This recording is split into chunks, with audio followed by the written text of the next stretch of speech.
Hello dear student, this is Sudesh Sahu from life science tutorial. चलिए, आज हमको टेक्निक में एक नया टॉपिक पढ़ना बेटा, दैट इज कॉल्ड ब्लॉटिंग। क्या पढ़ेंगे? ब्लॉटिंग पढ़ेंगे। तीन तरह के ब्लॉटिंग आपने सुना होगा, सदर्न ब्लॉटिंग हो गया, नॉर्दर्न ब्लॉटिंग हो गई और वेस्टर्न ब्लॉटिंग टेक्निक होगी। ठीक है, तो ये बेटा ब्लॉटिंग टेक्निक एक्चुअल में है क्या? तो ब्लॉटिंग टेक्निक भी एक तरह का क्या है बेटा, आपके डीएनए को ट्रांसफर या सेपरेट करने के लिए या सॉलिड सरफेस प्रोवाइड करने के लिए यूज किया जाता है। ठीक है, तो ब्लॉट या ब्लॉटिंग जो टेक्निक होती है, इसको हम कहते हैं बेटा ब्लॉट्स कहेंगे। ठीक है, ब्लॉट्स आर टेक्निक, ये एक तरह का टेक्निक है। ओके, फॉर ट्रांसफरिंग, जिसमें हम आपके सॉलिड सरफेस में हम अपने कंपोनेंट्स को क्या करेंगे, ट्रांसफर करेंगे। तो ट्रांसफरिंग डीएनए या फिर आरएनए या and protein, DNA RNA protein को हम ट्रांसफर कर रहे हैं कहाँ बेटा, ऑन टू कैरियर। ठीक है, ऑन टू अ कैरियर। और ये कैरियर क्या है बेटा, तो मैं कहूंगा सॉलिड सरफेस में हम उसको क्या करेंगे, ट्रांसफर करेंगे। ठीक है, so we can separate out. ठीक है, इसको आसानी से हम क्या कर सकें, सेपरेट कर सकें, इसलिए हम इसको क्या कर देंगे, यहाँ पे सॉलिड सरफेस में ट्रांसफर कर देंगे। ठीक है, तो आपका जो ब्लॉटिंग टेक्निक है, यहां से एकदम श्योर है कि क्वेश्चन आएगा, या ब्लॉटिंग टेक्निक में तीन तरह की ब्लॉटिंग है और किसके किसके लिए यूज होता है, ये पूछा जाता है बेटा। ठीक है भाई, तो किसके किसके लिए यूज होता है वो पहले हम देख लेते हैं।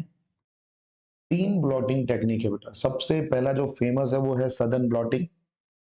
ठीक है, सबसे पहला जो है वो सदर्न ब्लॉटिंग है, सदर्न ब्लॉटिंग। उसके बाद में सेकंड जो हमारा प्रोसेस है वो है तुम्हारा नॉर्दर्न ब्लॉटिंग,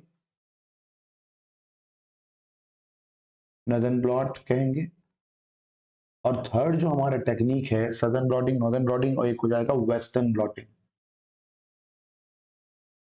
वेस्टर्न ब्लॉटिंग। अब ईस्टर्न ब्लॉटिंग है क्या मत पूछना, तीन ही है, चारों डायरेक्शन पे हमने नहीं बनाया। ठीक, ओके। सदर्न ब्लॉटिंग का यूज हम किसके लिए करेंगे बेटा, टू डिटेक्ट डीएनए। ठीक है, यूज्ड टू डिटेक्ट डीएनए। ठीक है, तो सदर्न ब्लॉटिंग का डीएनए है, तो याद रखना एस डी, एस का मतलब सदर्न ब्लॉटिंग, डी का मतलब हो जाएगा डीएनए। नदन ब्लॉटिंग में हम डिटेक्ट करते हैं बेटा आरएनए को, तो इसका आप याद रखना एनआर, एसडी एनआर। ठीक है, वेस्टर्न ब्लॉटिंग में हम आइडेंटिफाई करते हैं प्रोटीन को, तो आप इसको डब्ल्यूपी कह सकते हो। तो तीनों का ट्रिक याद कर लेना, क्योंकि ट्रिक ज्यादातर आता है। ठीक है भाई, चलिए, जब हम ब्लॉटिंग टेक्निक यूज करते हैं, और जैसे कि भाई आपको पता है कि हमारे डीएनए में कोई भी कलरफुल कंपोनेंट होती नहीं है। जैसे यदि हम बात करें डीएनए का या फिर आरएनए की बात करें, तो डीएनए आरएनए जो है वो कलरलेस होता है। ठीक है, तो कलरलेस है मतलब ये कि भैया हम यहाँ पे क्या करेंगे, कुछ ऐसे चीजों को यूज करेंगे ताकि हमको पता चले कि डीएनए का पोजीशन क्या है।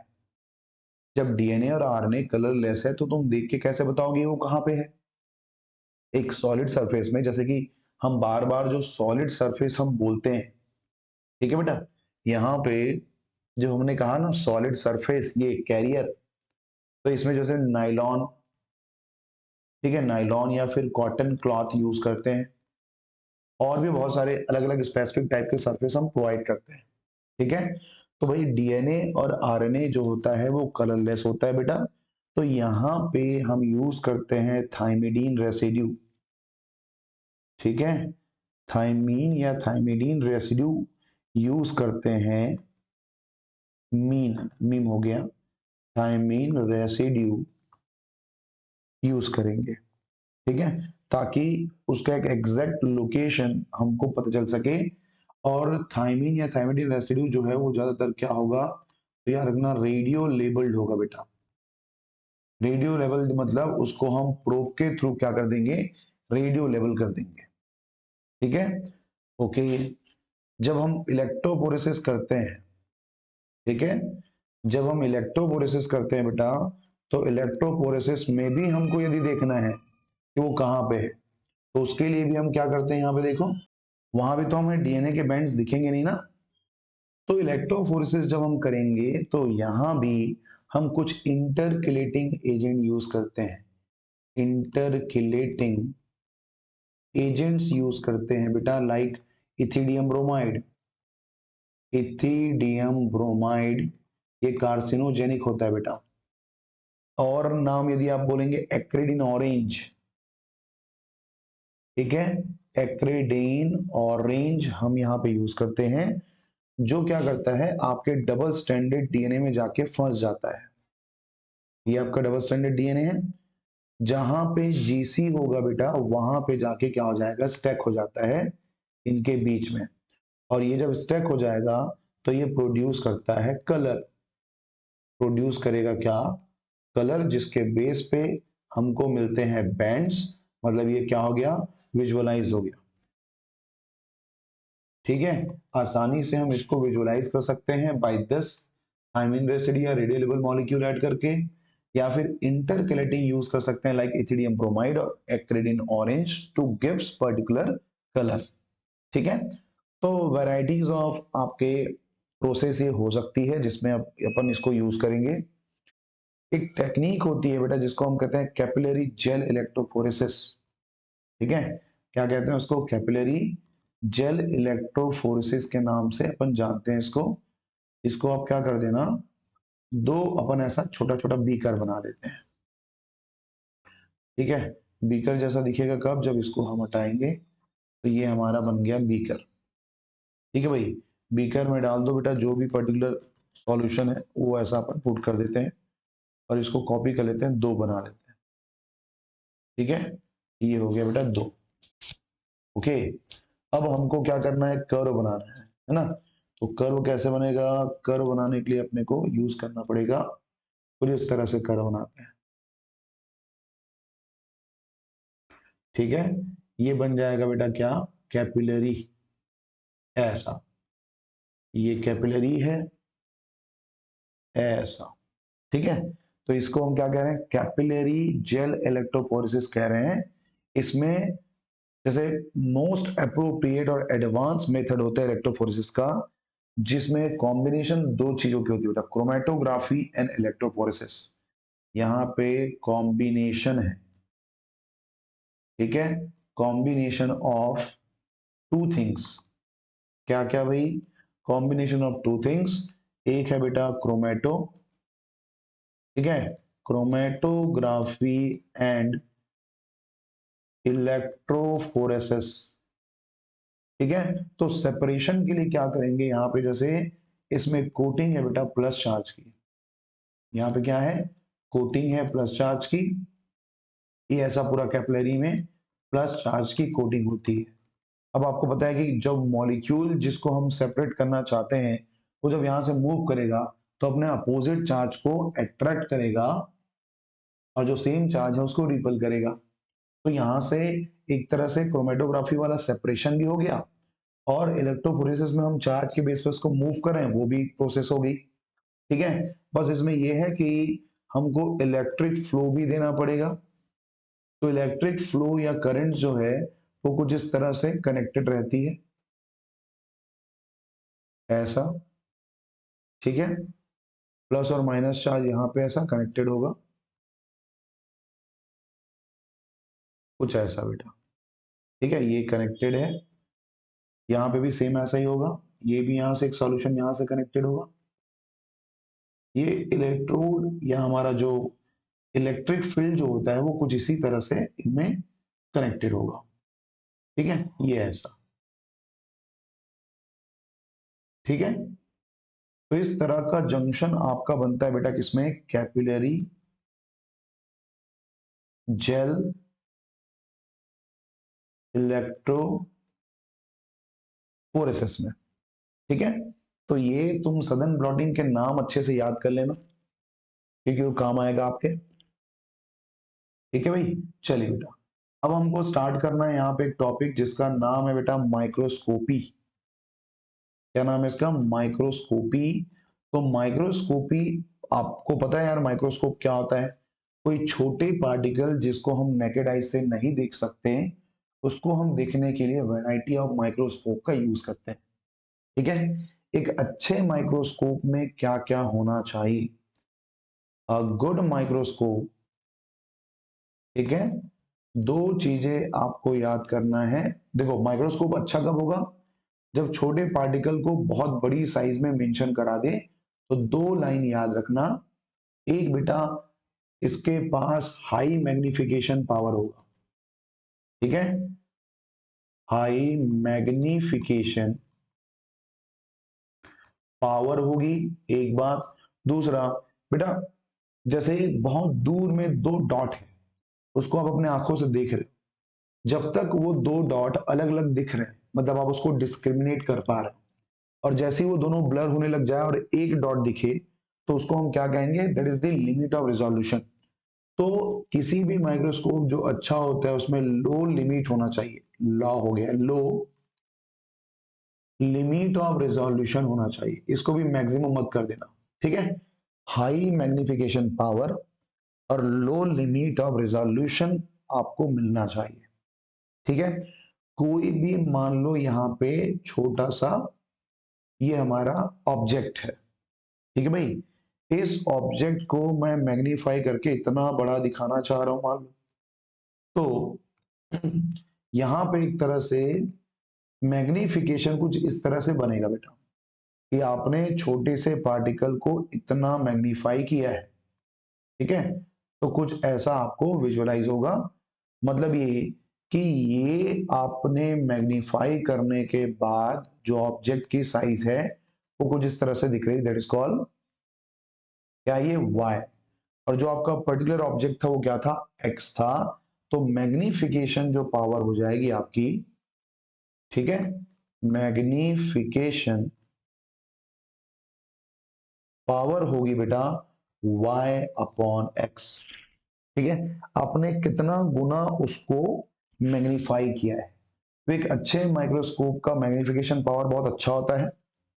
तो मैंने कहा भैया अ गुड माइक्रोस्कोप, माइक्रोस्कोप, ठीक है, एक अच्छा माइक्रोस्कोप में क्या होना चाहिए? तो should have, should have what? High magnification power, high magnification power यहां पे होना चाहिए। ठीक है भाई, तो जैसे मैग्निफिकेशन पावर की हम बात करें तो चलो देखते हैं मैग्निफिकेशन पावर एक सिंपल माइक्रोस्कोप में देख लेंगे, एडवांस माइक्रोस्कोप में देख लेंगे। ठीक है, तो जैसे लाइट माइक्रोस्कोप की बात करते हैं। लाइट माइक्रोस्कोप आपने अपने स्कूल में या कॉलेज में देखा होगा बेटा, जैसे लाइट माइक्रोस्कोप का 150, ठीक है, 1500 मतलब 1500x, 1500 गुना ये मैग्नीफाई कर सकता है। मगर यदि मैं इलेक्ट्रॉन माइक्रोस्कोप की बात करूं, जो आप बुक्स में डायग्राम पढ़ते हैं, वो डायग्राम बेटा किससे स्टडी किया होता है? इलेक्ट्रॉन माइक्रोस्कोप से। एक हम ले लेते हैं ट्रांसमिशन माइक्रोस्कोप। ठीक है, ट्रांसमिशन माइक्रोस्कोप है बेटा, इसका मैग्निफिकेशन पावर 1 लाख होता है बेटा। कितना होगा? 1 लाख। 1 2 3 4 5 एक्स इसका क्या होता है? पावर होता है। तो अलग अलग माइक्रोस्कोप में अलग अलग लेंथ ऑफ आपको क्या मिल जाएंगे? पावर मिल जाएंगे। ठीक है, अब यहाँ पे आता है बेटा रिजॉल्विंग पावर, जो हमने बात किया था सबसे पहले। रिजॉल्विंग पावर की बात करें, इसको बोलते हैं लिमिट ऑफ रिजोल्यूशन, LOR। ठीक है, तो दो डॉट को या दो पॉइंट को डिस्क्रिमिनेट करने का जो पावर है उसी को हम कहते हैं यहाँ पे बेटा रिजॉल्विंग पावर कहते हैं। तो it is the ability to distinguish, it is the ability ठीक है, टू डिस्टिंग, आप डिस्क्रिमिनेट कर सकते हैं किसको, to closely, to closely placed या फिर रिलेटिव पॉइंट्स को। ठीक है, ये क्या बोलना चाह रहे हैं, मान लो आपको मैं ऐसा दिखाता हूं तो आप तो पहचान लोगे कि दो डॉट है, मगर मैं इसको और ज्यादा पास कर दूं तो, इसको मैं और भी ज्यादा पास कर दूं तो, इसको मैं और भी ज्यादा पास कर दूं तो, इसको मैं और छोटा करके एकदम नियर बाई ले आऊं तो, मान लो ये ऐसा है, देखो दिख रहे हैं क्या, धीरे धीरे आपको अपीयर होना बंद हो जाएगा, देखो दो डॉट है यहाँ पे, मगर आपको पता नहीं चलेगा, ऐसा मान के चल रहा हूं। तो जब तक आप देख पा रहे हो तब तक वो क्या कहलाएगा बेटा, रिजॉल्विंग पावर कहलाएगा। तो ये जो लिमिट है वो क्या होना चाहिए, कम होना चाहिए। मैक्सिमम लिमिट होगा तो विजुअलाइज करना प्रॉपर नहीं हो पाएगा। ठीक है, तो बेस्ट रिजोल्यूशन जो है, याद कर लेना, किसी भी माइक्रोस्कोप का बेस्ट रिजोल्यूशन आपको मिलेगा बेटा 450 नैनोमीटर में। 450 नैनोमीटर वेवलेंथ जो आपका लाइट होगा, ठीक है, wavelength light used for best resolution. ठीक है ना, 450 नैनोमीटर का हम क्या करते हैं यहाँ पे यूज करते हैं बेटा। ठीक है, तो लिमिट ऑफ रिजोल्यूशन की बात करेंगे एल ओ आर का, तो एल ओ आर हम देख लेते हैं लाइट माइक्रोस्कोप में, लाइट माइक्रोस्कोप को एमएस बोल देता हूं बेटा, और एक हो जाएगा आपका टैम, ट्रांसमिशन इलेक्ट्रॉन माइक्रोस्कोप, और एक हो जाएगा आपका सिंपल माइक्रोस्कोप। तो लिमिट ऑफ रिजोल्यूशन जो है इसका वो देखने को मिलेगा यहाँ पे। ठीक है, तो यहाँ पे एल ओ आर की बात करेंगे बेटा तो 0.2 म्यू एम, और आपके टैम का हो जाएगा 0.5 म्यू एम होता है। वैल्यूज याद करने की जरूरत नहीं है, ऐसा वैल्यू अलग से आपको पूछेगा नहीं। ठीक है, तो जैसे माइक्रोस्कोप की जो वैरायटी होती है डिफरेंट कैटेगरी में, तो यहाँ पे हम देख लेते हैं बेटा, माइक्रोस्कोप कितने तरह के होते हैं, एक तो तुम्हारा नॉर्मली हम बात करेंगे लाइट माइक्रोस्कोप का, ठीक है, लाइट माइक्रोस्कोप, और एक इधर हम बात कर लेते हैं आपका इलेक्ट्रॉन माइक्रोस्कोप। ठीक है, इलेक्ट्रॉन माइक्रोस्कोप की बात करेंगे। तो जो लाइट माइक्रोस्कोप होता है बेटा वो होता है एक तो तुम्हारा सिंपल लाइट माइक्रोस्कोप, और एक होता है आपका कॉम्प्लेक्स लाइट माइक्रोस्कोप। ठीक है, इसको ऐसा करते हैं, सिंपल लाइट माइक्रोस्कोप बोल दिए, इसको कॉम्प्लेक्स लाइट माइक्रोस्कोप बोल देते हैं। ठीक है, तो ये बात होगी। यहाँ पे नॉर्मली जो हमारा स्ट्रक्चर होता है एक माइक्रोस्कोप का, वो किस तरह से होता है, इमेजिन करो कि यहाँ पे हमारा ऑब्जेक्ट है। ठीक है, इस ऑब्जेक्ट को हमको क्या करना है बेटा, मैग्नीफाई करके हमें अपने आंखों से देखना है। तो यहाँ पे ऑब्जेक्ट के नियर बाई क्या लगा होगा, यहाँ पे लगा होगा बेटा कंडेंसर। ये कंडेंसर इस ऑब्जेक्ट को क्या करेगा, यहाँ से लाइट को एक फोकस, देखो जितने भी लेंस होते हैं वो कॉन्वेक्स लेंथ होते हैं, तो ये मैग्नीफाई करके इसको ऑब्जेक्टिव लेंस की तरफ ट्रांसफर करेगा कुछ इस तरह से। ठीक है भाई, और उसके बाद आप अपने आंखों से देखेंगे, इसको हम कहते हैं बेटा आई पीस कहते हैं। क्या कहते हैं इसको, आई पीस कहते हैं। तो यहाँ पे कुछ इस तरह से कर्वेचर बन जाएगा, एक कंडीशन बन जाएगी, जैसे भैया ये ऑब्जेक्ट को देख रहे हो आप, तो ये ब्लू कलर से ऐसा लेता हूं मैं, ये ऑब्जेक्ट जो है वो आपके कंडेंसर के थ्रू ये ऐसे गया। ठीक है, एक सेंटर पॉइंट यहाँ पे बनाते हैं कुछ इस तरह से। अब ये सेंटर पॉइंट को ये क्या करेगा, टारगेट करेगा कुछ इस तरह से, एक मिनट, ये ऐसा इसका पाथ आएगा बेटा। ठीक है, एक पॉइंट में इसने क्या कर दिया, फोकस कर दिया। ठीक है भाई, अब ये सेकेंड अपना जो लेंस है वो इसमें जा रहा है, ये ऐसे। ठीक है, और यहां से ये क्रॉस करके अल्टीमेटली फाइनल अपने उसमें जाएगा ऐसा, और इसको आप ले लो ऐसा। ठीक है भाई। तो यहाँ पे आपकी बेटा आंखें हैं मान लो, ठीक है, जिससे आप देख रहे हैं ये ऐसा। तो जहां से आप देख रहे हैं बेटा उसको हम कहते हैं आईपिस। क्या कहते हैं इसको? आईपिस कहते हैं। मान लेते हैं ये 10x का लेंस है। सेंटर वाला कहलाता है बेटा ऑब्जेक्टिव लेंस। ऑब्जेक्टिव क्या कहलाता है? ऑब्जेक्टिव लेंस कहलाता है। ये होता है बेटा आपका 15x। और ये है आपका कंडेंसर। ठीक है, ये आपका क्या है? कंडेंसर है। तो टोटल 15 इंटू टू, यदि इसको देखेंगे 15 इंटू यहाँ पे 10 है, टोटल 150x मैग्नीफाई करने का पावर होता है इसके पास। ठीक है, टोटल इतना मैग्नीफाई करने का काम करता है। अब यहाँ पे हमको क्या करना क्या है?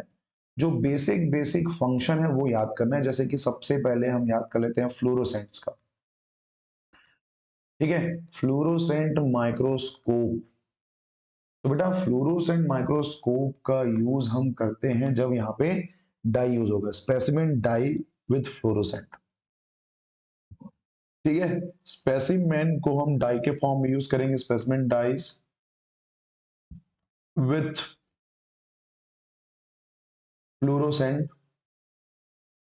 मतलब यहाँ पे हम क्या करेंगे, जैसे कोई भी ऑब्जेक्ट है उसमें हम डाल देंगे बेटा, ऐड कर देंगे फ्लोरोसेंट, और उससे जो कलर रिलीज होगा, मतलब कलर एक तरह का बैंड पैटर्न रिलीज होगी, उसके थ्रू हम उसको आसानी से क्या कर सकते हैं, देख सकते हैं। एक होता है बेटा आपका कॉन्फोकल।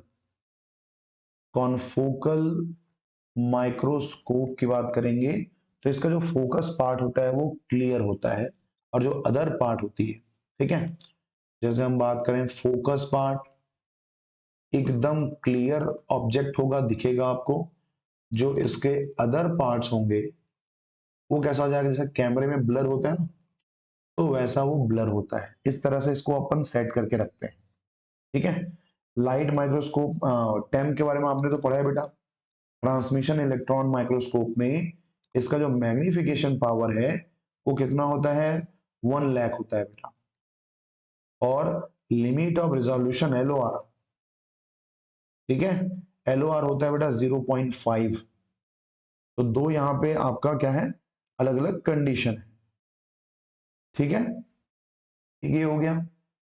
अब जैसे देखो यहाँ पे, ठीक है, ये तो हमने पहले ही पढ़ा था बेटा कि ट्रांसमिशन इलेक्ट्रॉन माइक्रोस्कोप बहुत ही पावरफुल होता है, क्योंकि यहाँ पे लाइट यूज नहीं करते, यहाँ पे इलेक्ट्रॉन की बीम यूज करते हैं बेटा।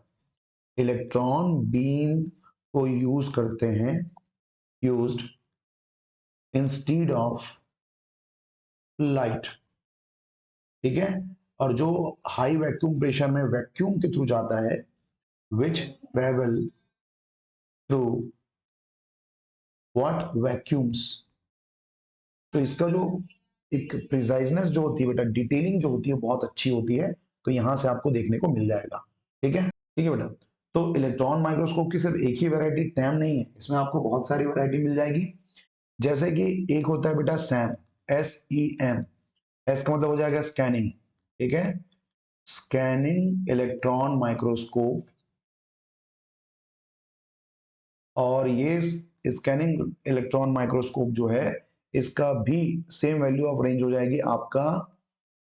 जो मैग्निफिकेशन पावर होगा बेटा 1 लाख हो जाएगा, 1 लाख x हो जाएगा। और एक मिनट, KH रहेगा, KH। ठीक है भाई। और आपका जो लो लिमिट ऑफ रिजोल्यूशन है वो 10 नैनोमीटर का होता है। स्कैनिंग जो है बेटा क्या करता है, ये जो इलेक्ट्रॉन बीम होती है उसको स्कैटर करती है, ताकि ये किसी भी स्पेसिमेन का 3D स्ट्रक्चर जनरेट कर पाए। तो यहाँ पे एक पॉइंट नोट कर देते हैं, based on the scattering of,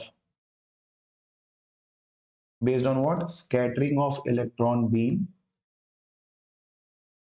electron beam का स्कैटरिंग होता है बेटा, यहां से आपको क्या मिलेगा, गिव्स 3D स्ट्रक्चर। ठीक है, 3D स्ट्रक्चर ऑफ जो भी पर्टिकुलर आप स्पेसिमेन यूज करेंगे उसका आपको 3D स्ट्रक्चर मिल जाएगा, स्पेसिमेन कहेंगे। ठीक है, मगर स्पेशली ये स्कैनिंग कर रहा है बेटा, मतलब सरफेस का स्ट्रक्चर आपको देख रही है, ठीक है, इंटरनल स्ट्रक्चर ये नहीं देता है। जब हम ये ट्रीटमेंट, ये अपन स्पेसिमेन को जब चेक करते हैं इससे, तो हम क्या करेंगे, उसके स्पेसिमेन के सरफेस को, ठीक है भाई, स्पेसिमेन सरफेस इज कोटेड,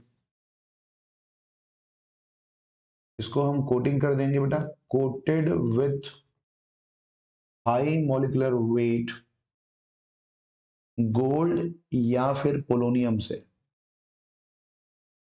ठीक है, ताकि जो लाइट बीम है, जो इलेक्ट्रॉन बीम है, वो क्या हो सके, स्कैटरिंग हो सके, ठीक है, बिखर सके। तो ये कुछ इस तरह का है, जैसे ये हमारा सरफेस है, तो इसमें जो स्कैटरिंग होगी बीम की, वो कुछ इस तरह से होगी बेटा, ऐसा, ठीक है, ऐसा जाएगा। तो इस तरह से पूरा ये इनके अपर सरफेस को क्या कर लेता है, स्कैन करके सेम 3D स्ट्रक्चर आपको प्रोवाइड करता है, ठीक है भाई। एक जो टाइप होता है बेटा, उसका नाम है आपका STET, स्टेट बोल सकते हैं, इसका मतलब है स्कैनिंग, ठीक है, और tunneling, scanning turning electron microscope, इसका क्या काम है भाई, तो ये बंदा भी क्या करता है बेटा, इमेजिंग बनाता है of the surface, used for imaging, ठीक है, इमेजिंग तो करेगा बेटा, मगर ये भी किसका करेगा, ये बंदा भी सरफेस एरिया का इमेजिंग करता है, ओके। किस बेस पे करेगा बेटा, तो based on voltage gradient, voltage gradient के बेस पे ये काम करता है। मतलब वोल्टेज ग्रेडियंट मतलब किसी भी स्पेसिमेन को सेम वैसा ही ले लेते हैं, इनमें हम क्या करेंगे, वोल्टेज ग्रेडियंट के बेस पे, फॉर एग्जांपल कुछ इस तरह से कनेक्शन हम बनाते हैं इसमें, ये आपका कनेक्टेड होगा, ठीक है, कुछ इस तरह से, ऐसा, और ये जो है बेटा वो वोल्टेज ग्रेडियंट फ्लक्चुएशन के बेस पे काम करता है और आपको एक पर्टिकुलर इमेज प्रोवाइड करेगा, ठीक है। एक आपका एटॉमिक फोर्स इलेक्ट्रॉन माइक्रोस्कोप होती है, एटॉमिक फोर्स इलेक्ट्रॉन माइक्रोस्कोप, ठीक है। तो ये काम करता है बेटा बेस्ड ऑन वांडरवाल फोर्स, ठीक है, वांडरवाल फोर्स, और ये भी डिपेंड करेगा आपके सरफेस एरिया पे डिपेंड करता है, ठीक है। तो ये हो गया तुम्हारे बेटा basic basic introduction about the electron microscope. हमारा लास्ट छोटा सा टॉपिक बच गया है, मगर इसमें कुछ और बेसिक चीजें ऐड कर लेते हैं जो एग्जाम पर्पस के लिए इंपॉर्टेंट है, ठीक है। तो ज्यादातर एग्जाम में बेटा ये दो माइक्रोस्कोप के फंक्शन पूछे जाते हैं कि कहाँ यूज होता है, तो ये आप अपने नोट्स पे नोट कर लेंगे। जो ब्राइट फील्ड माइक्रोस्कोप है, इसका ऑब्जर्वेशन ज्यादातर इसको जो यूज करेंगे बेटा, डार्क स्पेसिमेन को आइडेंटिफाई करने के लिए करेंगे अपन। इसको थोड़ा दूर कर देते हैं, दो तीन सेंटेंस अपन नोट कर लेते हैं, ठीक है, यहाँ पुट कर लेते हैं। चलिए, ब्राइट फील्ड का सबसे पहला काम यदि आपको पूछा जाए तो बोलना ऑब्जर्वेशन करना है।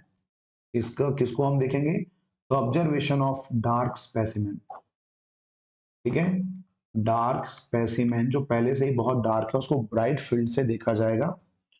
दूसरी बात, इससे हम ऑब्जर्व कर सकते हैं बेटा, ऑब्जर्विंग लाइव, है ना, जिंदा वाला जो पर्टिकुलर मूवमेंट करती है, light and stained preserved specimen,